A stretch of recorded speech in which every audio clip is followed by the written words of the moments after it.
Retirement is trying to figure out how to write yourself a check when you no longer are employed. The ability to fund retirement is getting a lot harder for a nation as a whole because a lot of countries, to my mind, seem not really prepared to deal with the ageing population that they're going to face down the tracks. The retirement landscape in Australia is a real interesting and at the same time challenging environment. We've accumulated an asset pot that's just, in some respects, the envy of the Western world.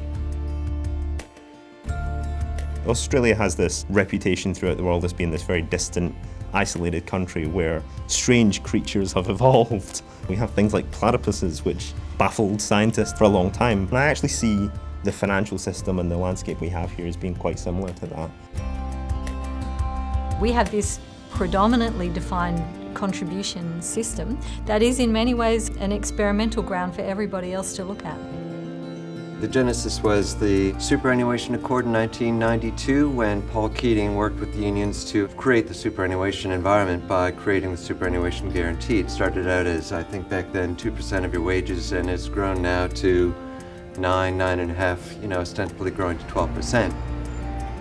You have all the incentives in the world, but the majority of people will not save for retirement until it's almost too late in their 50s. So superannuation in Australia is compulsory. It was made compulsory to overcome that challenge. I am definitely enthusiastic about the super program.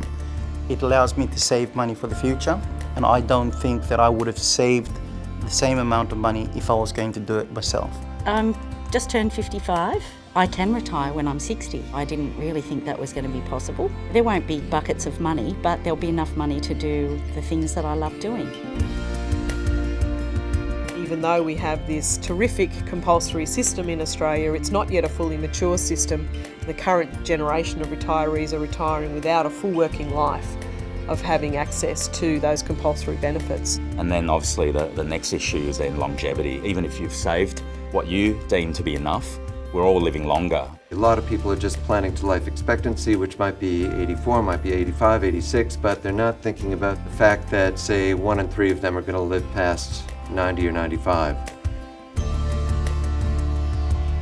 There's a lot of people that go back to the 70s and 80s, and it could be included myself, thinking, gee, I was never educated on this all the way up till this stage, and then I've only had the last 15 years where I've had to really put my foot down, and I don't know whether it's enough to get me through.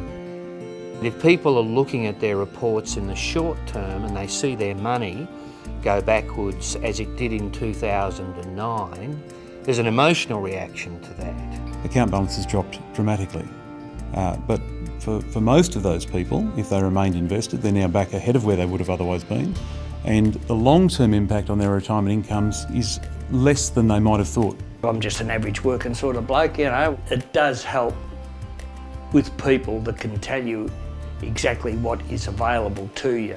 So luckily I got into a great superannuation scheme with good people that look after you. Nobody really commands the retirement space.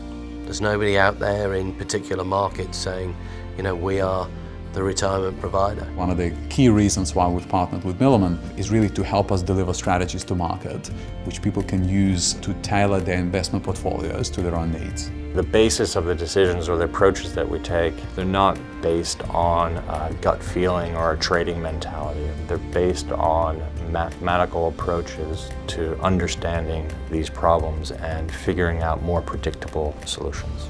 I don't think a lot of people understand how to invest.